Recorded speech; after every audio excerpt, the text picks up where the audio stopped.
I'll take things I wish I knew before becoming a flight attendant for 500, Alex. Seriously, today we're going to talk about things I wish I knew before becoming a flight attendant. I've been saying this for the last few videos. I'm approaching 10 years as a flight attendant. That is huge for me because I was a nanny before becoming a flight attendant. And yes, I nannied for a very long time, but I nannied for different families. So this is the first time I've been with a company for a long time. I'm getting a 10-year pin. And I am so grateful for discerning, for listening to God, and for walking in purpose. My purpose is to help people. I get to help people here, like you, and I also get to help people in the aircraft. So it really, really makes me happy to say I'm a flight attendant.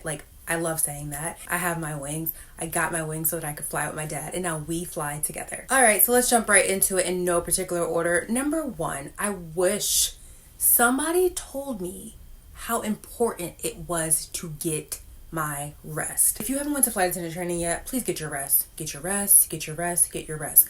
When you become a flight attendant, not every layover you got to hit the streets. You don't always got to be in the streets, okay? Sometimes you need to slam click. You just need to go in your room, get your rest. Don't be scrolling. I always tell y'all stop scrolling. Don't be scrolling. Don't be spending all this extra time running the streets. Lay down. Give your mind rest, your eyes rest, your body rest. It is so important. You're dealing with a lot of people. You're dealing with your personal life, crew members, passengers. You need to rest your mind. Next thing that nobody talks about is how your friendships get affected. Your friends who are not flight attendants, who are not in the aviation industry, who don't quite understand that you just worked a 6-hour flight where no, you couldn't connect to Wi-Fi, and I'm sorry, I can't text you back and forth. They don't understand that because they are at their desk or whatever job that they're doing from 9 to 5 or whatever the hours are, and they're able to engage. You're not able to engage because you are on the aircraft for safety purposes. You can't be on your phone texting a whole whatever back and forth. You simply cannot do that. You need to be vigilant. You need to be aware of your surroundings. And then they get mad when they see you on a layover and you laying out by the beach yo, I just had to get it out the mud. Do you understand? I just worked a 10-hour flight to Accra. Yeah, I'm laying by the pool. Yeah, I'm gonna go get a massage. This is my job. This is my career that I've tried to help you come into, but you still haven't applied. Make it make sense. So eventually friendships get affected, and if people are not able to communicate like adults should be able to do, then what happens is there is blurred lines, you lose contact, you lose friends, there's hurt feelings, but the show goes on, life goes on, another day, another flight. Not everybody can come with you into the next chapter, and it just is what it is. If people aren't willing to be supportive, you may lose a friend or two or three. The next thing that I wish I knew before becoming a flight attendant is that all money ain't good money. What I mean by that is, yes, a trip can be valued very high, and you could be like, yo, that's a 20-hour 3-day. I'm gonna work that, I'm gonna get this money. Yo, the toll that it can take on your mental health working, let's say, 6 or 7 flights over the span of 3 days, up and down on the aircraft.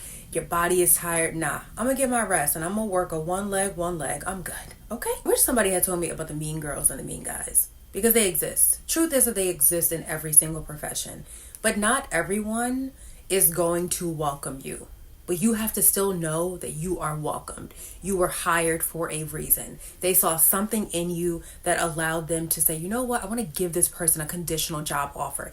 You went to training, okay? You walk away, and I don't care if you can pour a Coke in 5 seconds or 15 seconds. You are just as qualified as the mean girl or the mean guy that you are encountering. And you know what? It's just that. The reality is people have no fly lists. Those exist.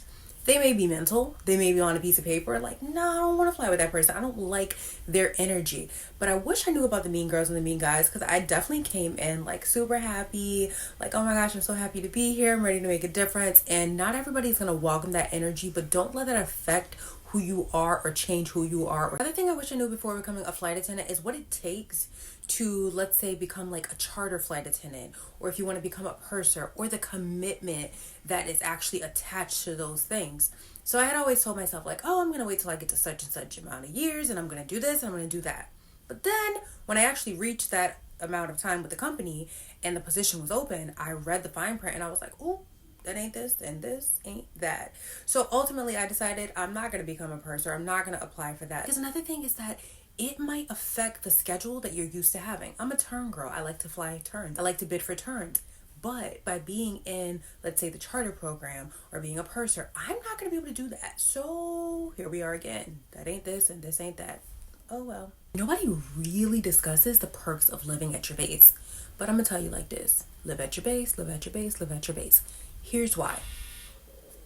The laundry just stopped. But if you're anything like me and you like to pick up as you go, what happens is people tend to drop amazing trips at the last minute. If you live at your base and you're close to the airport, or even if you're not close to the airport, as long as there's like enough time for you to get to the airport, you can really score some great trips at the last minute. The number of times I've gotten a Accra at the last minute, or I've gotten like a San Juan or Dominican Republic, or like these like beachy layovers, because your girl love a beach, okay? It's been last minute because I live at my base. Now I get it. Some people, especially if it's New York City, it's expensive here. You might not want to live at your base.